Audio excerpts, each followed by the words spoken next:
നൽകണമേ, വേഗം വരണമേ, സ്നേഹം പകരണമേ, ആത്മാവിലൊന്നു തൊടണമേ.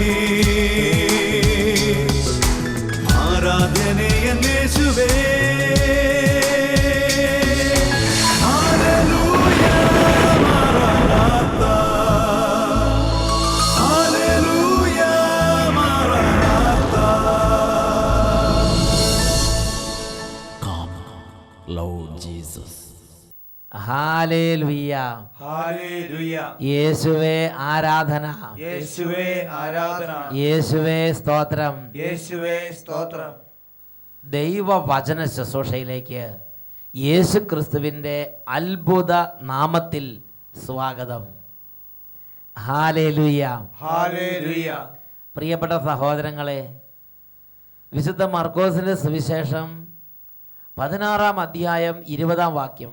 അവർ എല്ലായിടത്തും പോയി പ്രസംഗിച്ചു, കർത്താവ് അവരോട് കൂടെ പ്രവർത്തിക്കുകയും അടയാളങ്ങൾ കൊണ്ടും അത്ഭുതങ്ങൾ കൊണ്ടും അവരുടെ വചനം സ്ഥിരീകരിക്കുകയും ചെയ്തു.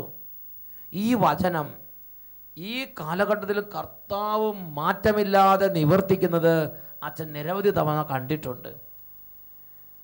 അതിരമ്പുഴ കൺവെൻഷൻ നടന്നുകൊണ്ടിരുന്നപ്പോൾ അവിടെ ഒരു കുടുംബം അതിനു മുമ്പ് നടന്നൊരു അഭിഷേകാഗ്നി കൺവെൻഷനിൽ പങ്കുചേർന്നപ്പോൾ എങ്ങനെയാണ് കർത്താവ് തൻ്റെ സാന്നിധ്യം കൊണ്ട് വചനത്തെ സ്ഥിരീകരിച്ചത് എന്ന് വെളിപ്പെടുത്തുകയുണ്ടായി. ഞാൻ ആർപ്പൂക്കര സെന്റ് ഫിലോമിനാസ് ഹൈസ്കൂൾ അധ്യാപികയാണ്. ആർപ്പൂക്കര അല്ലേ? ആർപ്പൂക്കരയിൽ നിന്നാണ് ടീച്ചർ വരുന്നത്. ശ്രദ്ധിച്ചു കേട്ടെ. എൻ്റെ പേര് ബീന. 2 വർഷം മുൻപ് സ്കൂളിലെ കുട്ടികളെ മത്സരത്തിന് കൊണ്ടുപോയി മടങ്ങുന്നത് വഴി ഞാൻ സഞ്ചരിച്ച സ്കൂട്ടറിൽ ഒരു ലിമിറ്റഡ് സ്റ്റോപ്പ് ബസ് ഇടിക്കുകയും ബസ്സിൻ്റെ പിൻചക്രങ്ങൾ എൻ്റെ ഇടതുകാലിലൂടെ കയറി ഇറങ്ങുകയും ചെയ്തു. മുട്ടിന് താഴെയുള്ള എല്ലുകൾ ഒടിഞ്ഞു നുറുങ്ങുകയും കാൽപാദം പൂർണ്ണമായും അരഞ്ഞു പോവുകയും ചെയ്തു. ഉടനെ തന്നെ എന്നെ തെള്ളകം മാതാ ഹോസ്പിറ്റലിൽ പ്രവേശിപ്പിച്ച് അടിയന്തര ശസ്ത്രക്രിയകൾക്ക് വിധേയമാക്കി. കാലുകൾ രക്ഷിച്ചു കിട്ടുമോ എന്ന് പോലും ഡോക്ടേഴ്സ് ആശങ്കപ്പെട്ടതുകൊണ്ടും 2 ദിവസം വെയിറ്റ് ചെയ്തതിന് ശേഷവും നടന്ന മൈക്രോവാസ്കുലർ സർജറിയിലൂടെ അരഞ്ഞുപോയ ഞരമ്പുകളിൽ കുറേ ഭാഗം ചേർത്ത് വയ്ക്കുകയും ശരീരത്തിൻ്റെ മറ്റു ഭാഗങ്ങളിൽ നിന്നും എടുത്ത മസിലുകൾ പിടിപ്പിച്ച് പ്ലാസ്റ്റിക് സർജറി നടത്തുകയും ചെയ്തു. 6 മാസം ഞാൻ കാലുകൾ അനക്കാതെ വീട്ടിൽ കിടന്നു. തുടർന്നുള്ള ശസ്ത്രക്രിയകൾ എല്ല് പൊടിഞ്ഞതും ഓർത്തോ സംബന്ധവുമായ ബാക്കി എല്ലാ ശസ്ത്രക്രിയകളും പ്ലാസ്റ്റിക് സർജറി വെച്ച് പിടിപ്പിച്ച ഭാഗങ്ങൾ ഉണങ്ങിയതിന് ശേഷം നടത്താമെന്ന് ഡോക്ടേഴ്സ് അറിയിച്ചു. ഈ സമയം ഫെബ്രുവരിയിൽ നാഗമ്പടത്ത് നടന്ന അഭിഷേകാഗ്നി 2 പ്രോഗ്രാമിൽ വീൽ ചെയറിലിരുന്നും കാറിലിരുന്നും ഞാൻ 2 ദിവസം വചന ശുശ്രൂഷയിൽ പങ്കെടുത്തു. രോഗശാന്തി ദിനത്തിൽ ബഹുമാനപ്പെട്ട സേവ്യർ ഖാനച്ചൻ എൻ്റെ തലയിൽ കൈകൾ വെച്ച് പ്രാർത്ഥിച്ചു. അടുത്ത ദിവസം ആരാധനാവേളയിൽ അച്ഛൻ വിളിച്ചു പറഞ്ഞു, ആക്സിഡൻറ്റിൽപ്പെട്ട് അസ്ഥികൾ ഒടിഞ്ഞു നുറുങ്ങിയ ഒരാളുടെ അസ്ഥികൾ കൂടിച്ചേരുന്നുവെന്ന്. ഞാൻ ആ സമയം ശുശ്രൂഷ സമയത്ത് ഇല്ലായിരുന്നുവെങ്കിലും എനിക്ക് വേണ്ടി പ്രാർത്ഥിച്ചു കൊണ്ടിരുന്ന പലരും അവിടെ ഉണ്ടായിരുന്നു. അവർ എന്നെ വിളിച്ച് ഈ വിവരം പറഞ്ഞപ്പോൾ ഇനിയും ആവശ്യമുള്ള സർജറികൾ ഒഴിവായി എനിക്ക് കാലുകുത്തി നടക്കുവാൻ സാധിച്ചാൽ ഈ വിവരം സാക്ഷ്യപ്പെടുത്താമെന്ന് ഞാൻ നേർന്നു. തുടർന്ന് നടന്ന ചെക്കപ്പുകളിൽ അസ്ഥികൾ പൂർണ്ണമായും യോജിച്ചതായും ഇനിയും സർജറികൾ ആവശ്യമില്ലാത്തതായും ഡോക്ടേഴ്സ് അറിയിച്ചു. ഇന്ന് എനിക്ക് സ്വന്തമായി ഡ്രൈവ് ചെയ്യുവാനും സ്കൂളിൽ പോയി പഴയതുപോലെ തന്നെ പഠിപ്പിക്കുവാനും സാധിക്കുന്നു. ആരോഗ്യം കൊടുത്ത് കർത്താവ് അനുഗ്രഹിച്ച് കഴിഞ്ഞ വർഷം നടന്ന അനന്തപുരി കൺവെൻഷനിൽ ഞാൻ ചികിത്സാർത്ഥം തിരുവനന്തപുരത്തായതിനാൽ ഈ വിവരം സാക്ഷ്യപ്പെടുത്തണമെന്ന് ആഗ്രഹിച്ചുവെങ്കിലും പ്രത്യേക സാഹചര്യങ്ങളാൽ അത് നടക്കാതെ പോയി. അനന്തപുരിയിൽ ഇതേപോലെ വലിയ ചന്ദ്രശേഖർ സ്റ്റേഡിയത്തിൽ വലിയ കൺവെൻഷൻ അനന്തപുരി നടന്നു. പക്ഷെ അന്ന് തിക്കും തിരക്ക് പറഞ്ഞ ടീച്ചർക്ക് അവിടെ സാക്ഷ്യപ്പെടുത്താൻ പറ്റിയില്ല.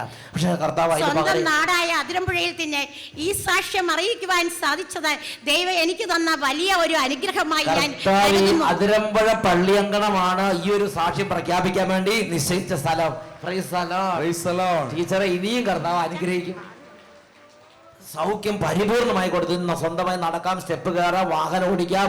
അങ്ങനെ കർത്താവ് പരിപൂർണമായി കാലുകളെ ജീവൻ നൽകി അങ്ങ് അനുഗ്രഹിച്ചു. അത് ശരിക്കും പറഞ്ഞാൽ ടയർ കയറി അരഞ്ഞങ്ങോട്ട് പോയി, മസിലുകളും അസ്ഥിയൊക്കെ അങ്ങോട്ട് പൊട്ടിഞ്ഞ് അതുപോലെ ഇനി തിരിച്ച് ഇത് ശരിയാകാൻ ഡോക്ടർമാർക്ക് പോലെ ഒരു ആശങ്കയായിരുന്നു. പക്ഷെ പെട്ടെന്ന് ആ കൺവെൻഷൻ്റെ ആ ആരാധനയുടെ സമയത്ത് ഈശോ നൽകിയ വെളിപ്പാടനുസരിച്ച് അസ്ഥികൾ പൊടികളെല്ലാം കൂടിച്ചേർന്ന് അതോടുകൂടി അസ്ഥികൾ പെട്ടെന്ന് യോജിച്ച് ഇപ്പൊ സാധാരണ ആരോഗ്യമുള്ളവരെ പോലെ കർത്താവ് ഉയർത്തി. ഹല്ലേലൂയ. രണ്ട് കരങ്ങൾ ഉയർത്തി ശക്തിയോടെ കൈയടിച്ച് കർത്താവിനെ ആരാധിക്കാം. Glory glory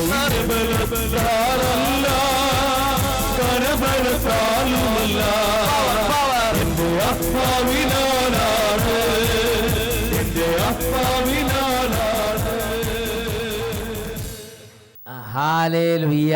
hallelujah. പ്രിയപ്പെട്ട സഹോദരങ്ങളെ, ഈയൊരു വചന ശുശ്രൂഷയുടെ നിമിഷങ്ങളിൽ നിങ്ങൾ ഏത് സ്ഥലത്താണോ അവിടെ ഇരുന്ന് ഹൃദയം കൊണ്ട് ഉണർന്ന് ഈ ഒരു രാജ്യത്തിൻ്റെ ശുശ്രൂഷയിൽ പങ്കെടുക്കുമെങ്കിൽ, ദൈവരാജ്യത്തിൻ്റെ ഈ ശുശ്രൂഷയിൽ നിങ്ങൾ ആത്മനാ വിശ്വാസത്തോടെ പങ്കുചേരുമെങ്കിൽ അവിടെ ദൈവരാജ്യത്തിൻ്റെ ശക്തിവിശേഷങ്ങൾ വ്യാപരിക്കും. എഴുന്നേറ്റ് നിൽക്കാം. ഈ സമയം വിശ്വാസം മങ്ങിപ്പോയവർ കർത്താവേ എൻ്റെ വിശ്വാസം ഉണർത്തണമേ എന്ന് പ്രാർത്ഥിക്കുക. രോഗികൾ നന്നായിട്ട് ഹൃദയം നുറുങ്ങി പ്രാർത്ഥിക്കണം. ഹൃദയം നുറുങ്ങിയവർക്ക് കർത്താവ് സമീപസ്ഥനാണ്. നമുക്ക് ഈ സമയം പ്രാർത്ഥിക്കാം. ഹൃദയത്തെ വിനീതമാക്കണം. വിനീത ഹൃദയരെയും അനുതാപികളുടെ ആത്മാവിനെയും വിനീതരുടെ ഹൃദയത്തെയും നവീകരിക്കാൻ കർത്താവ് അവരോട് കൂടെ വസിക്കുന്നു. ഹൃദയം എളിമപ്പെടുത്താം. വിനീത ഹൃദയത്തോടെ പ്രാർത്ഥിക്കാം. കുടുംബത്തിൽ പ്രശ്നമുള്ളവർ, വഴക്കുള്ളവർ, തമ്മിൽ പിണങ്ങിയിരിക്കുന്നവർ ആ പിണക്കെല്ലാം ഉപേക്ഷിച്ച് കർത്താവെ ഞങ്ങളുടെ കുടുംബത്തെ രക്ഷിക്കണമേ എന്ന് പറഞ്ഞ് പ്രാർത്ഥിക്കുന്നു. വിദ്യാർത്ഥിനികൾ അവരുടെ വേദന സമർപ്പിച്ച് കർത്താവെ എൻ്റെ പഠനത്തിൽ ഇടപെടണമേ എന്ന് പറഞ്ഞ് പ്രാർത്ഥിക്കുന്നു. പ്രാർത്ഥിക്കാൻ പറ്റാത്തവർ, ദേവാലയകർമ്മം ഉപേക്ഷിച്ചവർ, തിരുസഭ ഉപേക്ഷിച്ചവർ, ദൈവത്തെ ഉപേക്ഷിച്ചവർ ഇപ്പോൾ എളുപ്പപ്പെട്ട ദൈവമേ ജീവിതത്തിൻ്റെ ഒരു പ്രത്യേക ഘട്ടത്തിൽ കൈമോശം വന്ന വിശ്വാസകൃപ തിരികെ നൽകണമേ എന്ന് പ്രാർത്ഥിക്കുക. സഭാപ്രസംഗന്റെ പുസ്തകം 3-ാം അധ്യായം 15-ാം വാക്യത്തിൽ പഠിപ്പിക്കുന്നു, നഷ്ടപ്പെട്ട ഓരോന്നും യഥാകാലം കർത്താവ് തിരികെ നൽകും. അവൻ തിരികെ നൽകുന്നവനാണ്. രണ്ട് കരങ്ങൾ നന്നായിട്ട് ഉയർത്തി ഒരുമിച്ച് സ്തുതിക്കുന്നു. Hallelujah, hallelujah. എല്ലാവരും സ്തുതിക്കട്ടെ. കുട്ടികൾ സ്തുതിക്കുന്നു, യുവതിവാക്കന്മാർ സ്തുതിക്കുന്നു. മക്കളെ അഹങ്കാരം വരുന്ന ദൈവത്തെ ആശ്രയിക്കുക. ഇത് കർത്താവ് ഇടപെടുന്ന സമയം. ഒരു ധ്യാന കേന്ദ്രത്തിൽ എന്ന പോലെ ദൈവത്തെ ആരാധിക്കുന്നു. കരങ്ങളെ ഉയർത്തുക. നാണം മാറട്ടെ, ലജ്ജ മാറട്ടെ, കൃപ നിറയട്ടെ, അഭിഷേകം നിറയട്ടെ. എല്ലാ മന്ദതയും മാറിപ്പോകട്ടെ, മരവിപ്പ് മാറിപ്പോകട്ടെ, എല്ലാ അവിശ്വാസങ്ങളും മാറിപ്പോകട്ടെ. കൃപ നിറയട്ടെ. ആരാധന ആരാധന. പരിശുദ്ധാത്മാവേ, നിറയണമേ. കൃപ നിറയ്ക്കണമേ, ഉണർവ് നൽകണമേ, അഭിഷേകം നൽകണമേ, ജ്ഞാനം നൽകണമേ. ആരാധന ആരാധന. ഓരോ കുഞ്ഞുങ്ങളെ അനുഗ്രഹിക്കണമേ കർത്താവേ. ഓരോ ബാലികാബാലന്മാരെ അനുഗ്രഹിക്കണമേ കർത്താവേ. ഓരോ യുവതിവാക്കന്മാരെ അനുഗ്രഹിക്കണമേ കർത്താവേ. കുടുംബം മുഴുവനെ അനുഗ്രഹിക്കണമേ കർത്താവേ. രോഗികളായി കിടക്കുന്നവരെ ഇപ്പോൾ സ്പർശിക്കണമേ കർത്താവേ. രോഗങ്ങളെ ശാസിക്കണമേ.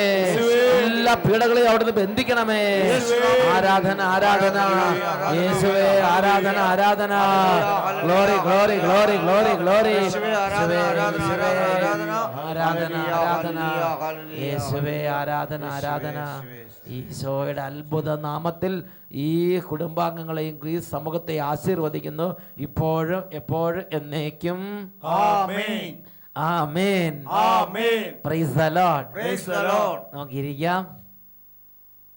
പ്രിയപ്പെട്ട സഹോദരങ്ങളെ, ഇന്ന് നാം ചിന്തിക്കുന്നത് യേശു ക്രിസ്തുവിനെ ഏറ്റു പറയുന്നതിൽ ലജ്ജിക്കരുത്. യേശുവിനെ ഏറ്റു പറയുന്നതിൽ നാം അഭിമാനിക്കണം. പ്രഭാഷകന്റെ പുസ്തകത്തിൽ 41-ാം അധ്യായത്തിൽ 16-ാം തിരുലിഖിതം, എല്ലാറ്റിനെയും കുറിച്ച് ലജ്ജിക്കുന്നത് നന്നല്ല. അവർ എല്ലാവരും എല്ലാ കാര്യങ്ങളും ശരിയായി വിലയിരുത്തുന്നുമില്ല. അപ്പോൾ ഒരു പൊതു തത്വമാണത്. എല്ലാ കാര്യങ്ങളെക്കുറിച്ചും ലജ്ജിക്കുന്നത് നന്നല്ല. ലജ്ജിക്കാതെ ഉറക്കെ ഏറ്റു പറയേണ്ട ചില കാര്യങ്ങളുണ്ട്. ആ കാര്യങ്ങളെ മനുഷ്യൻ മടി കൂടാതെ ഏറ്റു പറയണം.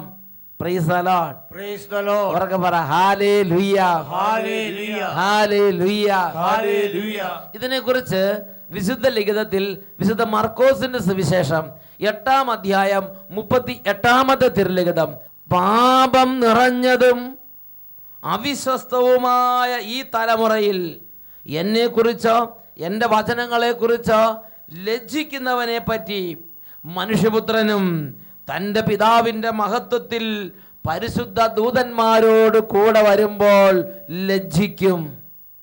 യേശു ഒരു കാര്യം മുൻകൂട്ടി കാണുകയാണ്.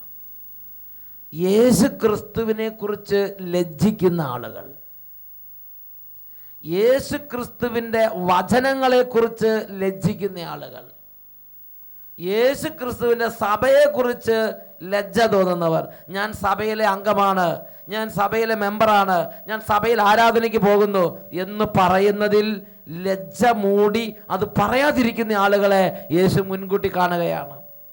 യേശു ക്രിസ്തു നൽകിയിട്ടുള്ള വിശ്വാസ ബോധ്യങ്ങളെ ഹൃദയം കൊണ്ട് അംഗീകരിക്കാൻ ലജ്ജ തോന്നുന്നവർ, ആസക്തിയോടെ സ്ത്രീയെ നോക്കുന്നവൻ അവളുമായി ഹൃദയത്തിൽ വ്യഭിചാരം ചെയ്തു കഴിഞ്ഞു, രക്ഷിതാവ് യേശു പഠിപ്പിച്ചിട്ട് ഈ ഒരു കാര്യത്തെ ഹൃദയം കൊണ്ട് അംഗീകരിക്കണം, അത് പറയാനും ലജ്ജിക്കുന്നവർ, വ്യഭിചാരം ചെയ്യരുത് അത് പറയാൻ ലജ്ജിക്കുന്നവർ, സ്വർഗഭോഗം ചെയ്യരുത് അത് പറയാൻ ലജ്ജിക്കുന്നവർ, ക്രിസ്തുവിന്റെ സഭയെ ഉപദ്രവിക്കരുത് അത് പറയാൻ ലജ്ജിക്കുന്നവർ, യേശു ക്രിസ്തു നൽകിയിട്ടുള്ള വചനങ്ങളെ പറയാൻ ലജ്ജിക്കുന്നവര്, അവരെ യേശു മുൻകൂട്ടി കാണുകയാണ്. എന്നിട്ട് യേശു വിശുദ്ധ മാർക്കോസിന്റെ സുവിശേഷത്തിൽ 8-ാം അധ്യായം 36-ാം വാക്യത്തിൽ പറയുകയാണ്, പാപം നിറഞ്ഞതും അവിശ്വസ്തവുമായ ഈ തലമുറയിൽ എന്നെ കുറിച്ചോ എൻ്റെ വചനങ്ങളെ കുറിച്ചോ ലജ്ജിക്കുന്നവനെ പറ്റി എൻ്റെ പിതാവിൻ്റെ മഹത്വത്തിൽ മനുഷ്യപുത്രനും തൻ്റെ സർവമഹത്വത്തോടെ പരിശുദ്ധ ദൂതന്മാരോടുകൂടി വരുമ്പോൾ ലജ്ജിക്കും എന്ന് യേശു വെളിപ്പെടും. യേശു അവരെക്കുറിച്ച് ലജ്ജിക്കും. പ്രിയപ്പെട്ട സഹോദരങ്ങൾ, എന്താ എൻ്റെ പ്രത്യേകത? പാപം നിറഞ്ഞതും അവിശ്വസ്തവുമായ ഒരു തലമുറയുടെ ഇടയിലാണ് ഇന്ന് അനേകം വിശുദ്ധരായ മനുഷ്യർ യേശു ക്രിസ്തുവിലുള്ള വിശ്വാസത്തെ മുറുകെ പിടിച്ച് ജീവിച്ചുകൊണ്ടിരിക്കുന്നത്. നമുക്ക് ചുറ്റിലും എല്ലാവരും ഒരേ അഭിപ്രായമുള്ളവരല്ല, എല്ലാവരും ഒരേ കാഴ്ചപ്പാടുള്ളവരല്ല, എല്ലാവരും ഒരേ വിശ്വാസമുള്ളവരല്ല. ഈ സമൂഹത്തിൻ്റെ ഇടയിൽ ഞാൻ കത്തോലിക്ക സഭാ വിശ്വാസിയാണ്, ഞാൻ അപ്പസ്തോലിക സഭയിലെ അംഗമാണ്, ഞാൻ പൗരോഹിത്യത്തെ സ്നേഹിക്കുന്നു, ഞാൻ വചനത്തെ സ്നേഹിക്കുന്നു, ഞാൻ ധ്യാനത്തെ സ്നേഹിക്കുന്നു, ഞാൻ ധ്യാന കേന്ദ്രത്തെ സ്നേഹിക്കുന്നു, ഞാൻ യേശുവിനെ സ്നേഹിക്കുന്നു, ഞാൻ യേശുവിൻ്റെ സാക്ഷിയാകും, യേശു എന്നെ സുഖപ്പെടുത്തി, ഇങ്ങനെയൊക്കെ പറയുന്നതിൽ ലജ്ജിക്കുന്ന ഒരവസ്ഥ ചിലപ്പോൾ നമ്മുടെ ജീവിതത്തിലേക്ക് വരാം. സഭ കൂടുമ്പോൾ യേശുവിനെ ഏറ്റുപറയാൻ ലജ്ജിക്കുക, കുടുംബാംഗങ്ങൾ ഒരുമിച്ച് കൂടുമ്പോൾ യേശുവിനെ ഏറ്റുപറയാൻ ലജ്ജിക്കുക. പ്രിയപ്പെട്ട സഹോദരങ്ങളെ, ചിന്തിച്ച് നോക്കിക്കേ, നിങ്ങളൊരു കല്യാണത്തിന് ചെല്ലുമ്പോൾ, നിങ്ങളൊരു പാർട്ടിക്ക് ചെല്ലുമ്പോൾ, നിങ്ങളൊരു ഫംഗ്ഷന് ചെല്ലുമ്പോൾ, ഇതാ ഒരുപാട് സ്ഥലങ്ങളിൽ നിന്ന് ബന്ധുമിത്രാദികൾ ഒരുമിച്ച് കൂടിയിരിക്കുകയാണ്. വലിയ പണക്കാരായ ബന്ധുക്കൾ വന്നിട്ടുണ്ട്, വലിയ ശ്രേഷ്ഠന്മാരായ ഉദ്യോഗസ്ഥന്മാർ അവിടെ വന്നിട്ടുണ്ട്, വലിയ തരത്തിലുള്ള കാറുകളുള്ള ആളുകൾ അവിടെ വന്നിട്ടുണ്ട്, വലിയ സ്ഥിതിയിരിക്കുന്നവർ, വലിയ പഠിപ്പുള്ള ആളുകൾ അവിടെ വന്നിട്ടുണ്ട്. ആ ഒരു സഭയിൽ, ആ ഒരു കൂട്ടായ്മയിൽ, ആ ഒരു ഫംഗ്ഷനിൽ നിങ്ങൾ എത്തിയിരിക്കുകയാണ്. അവർ ലോകപ്രകാരം പല കാര്യങ്ങളും പറയുന്നു, അവർ ലോകത്തിൻ്റെ ജ്ഞാനം അനുസരിച്ച് അവർ പലതും സംസാരിക്കുന്നു. അതിനിടയിൽ യേശു ക്രിസ്തു നമുക്ക് വേണ്ടി മരിച്ചു, യേശു ക്രിസ്തു സഭയിൽ നമ്മൾ പോകണം, യേശു ക്രിസ്തുവിനെ ആരാധിക്കണം, ഇങ്ങനെ യേശു ക്രിസ്തുവിനെ കുറിച്ചും യേശു ക്രിസ്തുവിൻ്റെ വചനങ്ങളെ കുറിച്ചും യേശുവിൻ്റെ കാര്യങ്ങളെ കുറിച്ചും അവിടെ പറയാൻ നിനക്ക് ലജ്ജ തോന്നുന്നുവോ? നിനക്കതിനൊരു മടി ആ സമയത്ത് തോന്നുന്നുണ്ടോ? ഒരു ഉത്സാഹക്കുറവ് തോന്നുന്നുണ്ടോ? യേശു ആഗ്രഹിക്കുന്നൊരു കാര്യമുണ്ട്. ഏത് സമൂഹത്തിലും, ഏത് യാത്രയിലും, ഏത് അവസ്ഥയിലും യേശു ക്രിസ്തുവിനെ ഏറ്റു പറയാൻ ലജ്ജിക്കരുത്.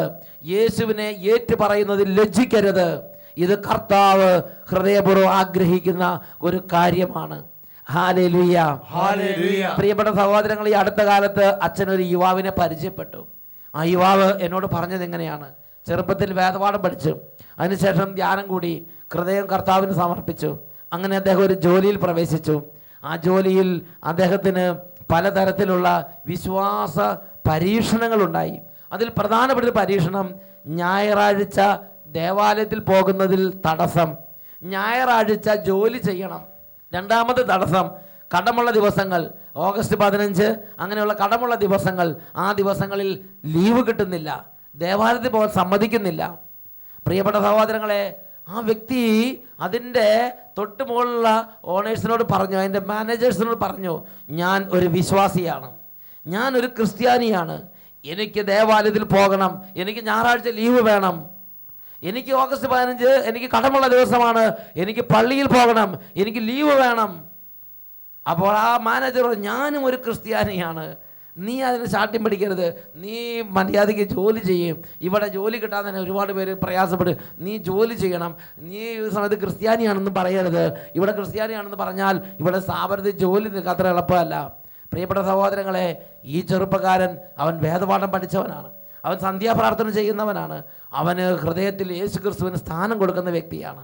ആ ചെറുപ്പക്കാരൻ അവൻ ഒറ്റയ്ക്ക് പ്രാർത്ഥിച്ച് അവൻ പറഞ്ഞു, എൻ്റെ യേശുവിനെ ഞാൻ ഏറ്റുപറയും, എൻ്റെ യേശുവിൻ്റെ സഭയെ ഞാൻ ഏറ്റുപറയും, എൻ്റെ യേശുവിൻ്റെ സഭയിലെ നടപടിക്രമങ്ങളെയും ഞാൻ ഏറ്റുപറയും. അതുകൊണ്ട് എൻ്റെ ജോലി എനിക്ക് നഷ്ടമായാൽ അത് ഞാൻ ഒരു കാര്യമായി കണക്കാക്കും. അവൻ ഹൃദയം കൊണ്ട് ജോലിയേക്കാൾ അധികമായി, അവനുള്ള വരുമാനത്തേക്കാൾ അധികമായി അവൻ്റെ വിശ്വാസത്തെ അവൻ താലോലിച്ച്, അവൻ്റെ വിശ്വാസത്തെ അവൻ സ്നേഹിച്ച്, ഏറ്റുപറഞ്ഞാൽ ജോലി പോകും എന്ന് താക്കീത് അവനുണ്ട്. എങ്കിലും ശരി, അതേപോലെ കടമുള്ള ദിവസങ്ങൾ വന്നു. അവൻ നേരത്തെ തന്നെ പറഞ്ഞു, ഞാൻ ക്രിസ്ത്യാനിയാണ്, എനിക്ക് ദേവാലയത്തിൽ പോകണം, എനിക്കൊന്ന് ബലിയർപ്പിക്കണം, എനിക്ക് ബലിയർപ്പിക്കാതെ ജീവിക്കാൻ പറ്റില്ല. പ്രിയപ്പെട്ട സഹോദരങ്ങളെ, അവനോട് പറഞ്ഞു പിരിച്ചുവിട്ടാലും കുഴപ്പമില്ല എന്ന് പറഞ്ഞ് അവൻ്റെ രാജിക്കത്ത് അവൻ എഴുതി കൊടുക്കുന്ന രംഗം ഞാൻ ഓർമ്മിക്കുന്നുണ്ട്. പ്രിയപ്പെട്ട സഹോദരങ്ങളെ, അവിടുന്ന് റിസൈൻ ചെയ്ത്, അവൻ റിസൈൻ ചെയ്യാൻ നിർബന്ധിക്കപ്പെട്ടു, അവൻ റിസൈൻ ചെയ്തു. പ്രിയപ്പെട്ട സഹോദരങ്ങളെ നോക്കുക, വിശ്വാസം ഏറ്റുപറയുക എന്ന് പറഞ്ഞാൽ യേശുവിനെ ഏറ്റുപറയുക മാത്രമല്ല, യേശുവിൻ്റെ സഭ, യേശുവിൻ്റെ സഭയിലെ നടപടിക്രമങ്ങൾ, വിശ്വാസ സത്യപ്രകാരമുള്ള ജീവിതത്തിന് വേണ്ടി നാം അത് ഏറ്റുപറയണം. ഹല്ലേലൂയ, ഹല്ലേലൂയ, ഹല്ലേലൂയ, ഹല്ലേലൂയ. നാം അത് ഏറ്റുപറയുന്നില്ലെങ്കിൽ നാം ഹൃദയത്തിൽ വെച്ചാൽ പോരെ എന്ന് ചിന്തിക്കരുത്. അങ്ങനെ നമ്മൾ ഏറ്റുപറയുന്നില്ലെങ്കിൽ അത് നിഷേധിക്കുന്നതിന് തുല്യം തന്നെ. പ്രിയപ്പെട്ട സഹോദരങ്ങളെ, ഈ കാലഘട്ടത്തിൽ ലോകം നമ്മെ നിർബന്ധിക്കുന്ന ഒരു കാര്യമുണ്ട്. അതൊക്കെ ഹൃദയത്തിൽ വെച്ചാൽ പോരെ, അതൊക്കെ ഒറ്റയ്ക്ക് പോരെ, എന്തിനിതൊക്കെ ഉറക്കെ പറയുന്നു? ഒരു പള്ളിയിൽ തന്നെ ഒരു ധ്യാനം വെക്കുകയാണെന്ന് ചിന്തിക്ക്. എങ്ങനെയാണ് ആ ധ്യാനം വെക്കുന്നത്? ആ ഇടവക്കാരും ആ പള്ളിയും ആ പള്ളിയുടെ ഉള്ളിൽ മാത്രം അറിയും. ഇതിനാണോ നമ്മുടെ കർത്താവ് നമ്മളെ അയച്ചത്? ഇതിനാണോ ഇടവയ്ക്ക് പണം തന്നത്? ഇതിനാണോ ഇടവയ്ക്ക് അധികാരിയെ തന്നത്? ഇതിനാണോ കൈക്കാരന്മാരെ നിയമിച്ചത്? കർത്താവ് നിങ്ങളോട് പറഞ്ഞത് നിങ്ങളുടെ ഇടവക്കാരെ വിളിച്ച് നിങ്ങളുടെ ഇടവയ്ക്കുള്ളിൽ ധ്യാനം നടത്തുവിൻ എന്നാണ് പറഞ്ഞിരിക്കുന്നത്. പ്രിയപ്പെട്ട സഹോദരങ്ങളെ, വിശുദ്ധ മർക്കോസിന്റെ സുവിശേഷം 16-ാം അധ്യായം അതിൽ 15-16 വാക്യങ്ങൾ, അവൻ അവരോട് പറഞ്ഞു, നിങ്ങൾ പോയി എല്ലാ സൃഷ്ടികളോടും സുവിശേഷം പ്രസംഗിക്കുവിൻ. വിശ്വസിച്ച് സ്നാനം സ്വീകരിക്കുന്നവൻ രക്ഷിക്കപ്പെടും, വിശ്വസിക്കാത്തവൻ ശിക്ഷിക്കപ്പെടും. പ്രിയപ്പെട്ട സഹോദരങ്ങളെ, നിങ്ങളൊരു കാര്യം ഓർക്കണം. അത്യുന്നത ദൈവത്തിന് ന്യായാസനത്തിൽ നിൽക്കുമ്പോൾ കർത്താവ് നിങ്ങളോട് ചോദിക്കും, ഞാൻ നിങ്ങളെ എൻ്റെ നാമം നൽകി അയച്ചു, ഞാൻ നിങ്ങളെ എൻ്റെ വചനം നൽകി അയച്ചു, നിങ്ങൾ എത്ര പേരോട് സുവിശേഷം പറഞ്ഞു? നിങ്ങൾ എത്ര പേരോട് എൻ്റെ നാമം ഏറ്റു പറഞ്ഞു? നിങ്ങൾ എത്ര പേരോട് എൻ്റെ സഭയെക്കുറിച്ച് പറഞ്ഞു? അപ്പോൾ നിങ്ങൾ പറയൂ, എനിക്ക് തന്ന എൻ്റെ കുറച്ച് പേരോട് പറഞ്ഞു. കർത്താവ്, അയ്യോ അങ്ങനെയാണോ ഞാൻ നിങ്ങളോട് കൽപ്പിച്ചത്? ഞാൻ തിരുവനന്തപുരം ചന്ദ്രശേഖർ സ്റ്റേഡിയത്തിൽ കൺവെൻഷൻ കഴിഞ്ഞ് സമാപനത്തിൽ അഭിവന്യ ക്ലീമിക്സ് ബാവ തിരുമേനിയുടെ ഒരു ബ്ലെസ്സിങ്ങിന് വേണ്ടി മുട്ടുപതി ബ്ലെസ്സിങ് വാങ്ങുന്ന സമയത്ത് അഭിവന്യ ക്ലീമിക്സ് ബാവ തിരുമേനി പ്രത്യേകമായ ഒരു വെളിപാട് കിട്ടിയതെന്നതുപോലെ ഒരു 5 മിനിറ്റ് ഈ ടീമംഗങ്ങളോട് പ്രസംഗിച്ചു. അപ്പോൾ അഭിവന്യ ക്ലീമിക്സ് തിരുമേനി പറഞ്ഞിങ്ങനെയാണ്, നാം പള്ളിക്കുള്ളിൽ കുറച്ച് ഒരു പ്രഘോഷണം നടത്തി സംതൃപ്തിപ്പെട്ടിരിക്കേണ്ടവരല്ല, പിന്നെയോ യേശു ക്രിസ്തു നാനാജാതി മതസ്ഥരുടെ ഇടയിലാണ് ഏറ്റുപറയപ്പെടേണ്ടത്. അവരാണ് അറിയേണ്ടത്. കാരണം ഈ രക്ഷ ക്രിസ്ത്യാനികൾക്ക് വേണ്ടി മാത്രം ഒതുക്കി തന്നിരിക്കുന്ന ഒരു സംഗതിയല്ല. പിന്നെയോ എല്ലാ ജനതകളും എല്ലാ ഗോത്രങ്ങളും എല്ലാ വംശങ്ങളും അറിയേണ്ടതിന് കർത്താവ് ഏൽപ്പിച്ചു തന്നിരിക്കുന്ന സംഗതിയാണ് യേശുവിന്റെ നാമവും യേശുവിന്റെ വചനവും യേശുവിന്റെ സഭയും യേശുവിന്റെ ശുശ്രൂഷകളും. ഹല്ലേലൂയ, ഹല്ലേലൂയ, ഹല്ലേലൂയ. അത് എല്ലാവരോടും പ്രഘോഷിക്കപ്പെടേണ്ടിയിരിക്കുന്നു. അതുകൊണ്ട് ദൈവത്തിന്റെ വചനം മർക്കോസിന്റെ സുവിശേഷം 16-ാം അധ്യായം 15-16 വാക്യങ്ങൾ യേശു ശിഷ്യന്മാരോട് പറയാണ്, അവൻ അവരോട് പറഞ്ഞു, നിങ്ങൾ പോയി എല്ലാ സൃഷ്ടികളോടും സുവിശേഷം പ്രസംഗിക്കുവിൻ. വിശ്വസിച്ച് സ്നാനം സ്വീകരിക്കുന്നവൻ രക്ഷിക്കപ്പെടും, വിശ്വസിക്കാത്തവൻ ശിക്ഷിക്കപ്പെടും. പ്രിയപ്പെട്ട സഹോദരങ്ങളെ, നമ്മുടെ അനാസ്ഥ കാരണം, നമ്മൾ ഏറ്റു പറയാത്തത് കാരണം അനേകർ ശിക്ഷിക്കപ്പെടാൻ ഇടവരുമെന്ന് നമ്മൾ മനസ്സിലാക്കണം. അനേകർ അറിയാതെ പോകാൻ ഇടവരുമെന്ന് നമ്മൾ മനസ്സിലാക്കണം. നമ്മുടെ ഡ്യൂട്ടിയാണ് അറിഞ്ഞവർ ഏറ്റു പറയണം. അതിൽ ലജ്ജിക്കരുത്, അതിൽ നാണിക്കരുത്. അങ്ങനെ ലജ്ജിക്കാതെ ചെയ്താൽ കർത്താവ് യേശു ഒരു വാഗ്ദാനം നൽകിയിട്ടുണ്ട്. അതാണ് യോഹന്നാന്റെ സുവിശേഷം 12-ാം അധ്യായം 26-ാം വാക്യം. എന്നെ ശുശ്രൂഷിക്കുന്നവൻ ഞാൻ ആയിരിക്കുന്നിടത്ത് എൻ്റെ ശുശ്രൂഷകനുമായിരിക്കും. എന്നെ ശുശ്രൂഷിക്കുന്നവനെ എൻ്റെ പിതാവ് ബഹുമാനിക്കും. Price the Lord. ഞാൻ പലപ്പോഴും ചിന്തിച്ചിട്ടുണ്ട്, എങ്ങനെയായിരിക്കും എൻ്റെ പിതാവ് അല്ലെങ്കിൽ യേശുവിനെ ശുശ്രൂഷിക്കുന്നവരെ ബഹുമാനിക്കും? ഈശോ പറയുകയാണ്, ഈശോയെ ശുശ്രൂഷിക്കുന്നവർ ഈശോ ആയിരിക്കുന്നിടത്ത് എത്തിച്ചേരും. എന്നിട്ട് വീണ്ടും പറയാണ്, ഈശോയെ ശുശ്രൂഷിക്കുന്നവരെ ഈശോയുടെ പിതാവ് ബഹുമാനിക്കും. വെളിപാടിന്റെ പുസ്തകത്തിൽ 3-ാം അധ്യായത്തിൽ 21-22 വാക്യങ്ങൾ അവിടെ പറഞ്ഞെങ്ങനെയാണ്, ഞാൻ വിജയം വരിച്ച് എൻ്റെ പിതാവിൻ്റെ സിംഹാസനത്തിൽ ഇരിക്കുന്നത് പോലെ വിജയം വരിക്കുന്നവനെ എന്നോടൊത്ത് എൻ്റെ സിംഹാസനത്തിൽ ഞാൻ ഇരുത്തും.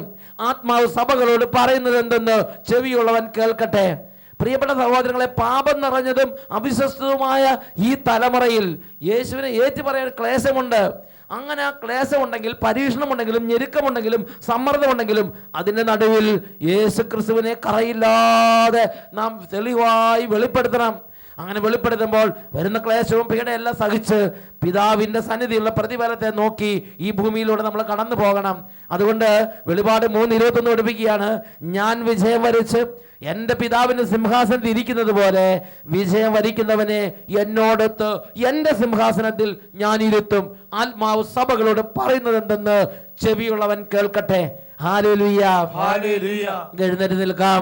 യേശു ക്രിസ്തുവിനെ ഏറ്റു പറയുന്നതിൽ ലജ്ജിക്കരുത്. വചനപ്രഘോഷണമാണെങ്കിൽ രഹസ്യമായി ചെയ്യരുത്. മാക്സിമം ആളുകൾ അറിയാത്ത വിധത്തിൽ എല്ലാ ജനതകളോടും ഈ സുവിശേഷം പ്രഘോഷിക്കപ്പെടേണ്ടിയിരിക്കുന്നു എന്ന് യേശു തന്നെ നമുക്ക് നിർദ്ദേശം നൽകിയിട്ടുണ്ട്. ഉറക്കെ പറയാം, ഹല്ലേലൂയ, ഹല്ലേലൂയ. 2 കരങ്ങൾ ഉയർത്തി ലോക സുവിശേഷവൽക്കരണത്തിനുള്ള അരൂപിയെ നമുക്ക് ലഭിക്കണം. നമുക്ക് കിട്ടിയ പണം, നമുക്ക് കിട്ടിയ അറിവ്, നമുക്ക് കിട്ടിയ സമ്പത്ത്, നമുക്ക് കിട്ടിയ സ്ഥാനമാനങ്ങൾ, ഇത് നമുക്ക് നമ്മുടെ സ്വകാര്യ കാര്യത്തിന് വേണ്ടിയുള്ളതല്ല. യെശയ്യായുടെ പുസ്തകം 49-ാം അധ്യായം 3-ാം വാക്യം, ഇസ്രായേലേ, നീ എൻ്റെ ദാസനാണ്, ഞാൻ നിന്നിൽ മഹത്വം പ്രാപിക്കും, കർത്താവ് അരുളി ചെയ്യുന്നു. കരങ്ങൾ ഉയർത്തി സ്തുതിക്കാം.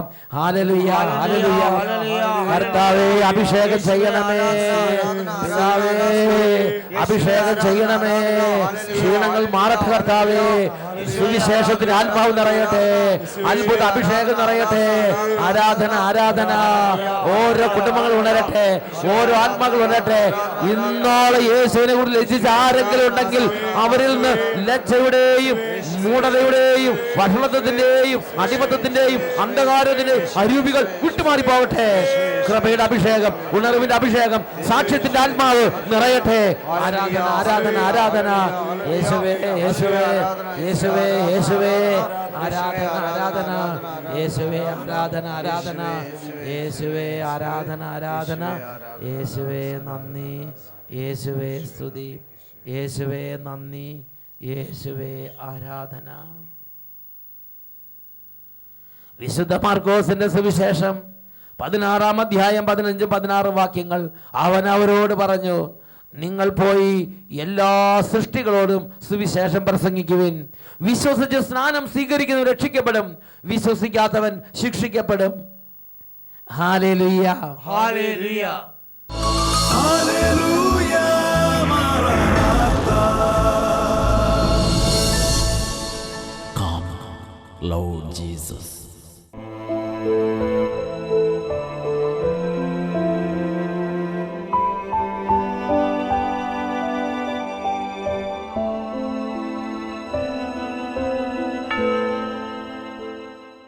Hallelujah, hallelujah.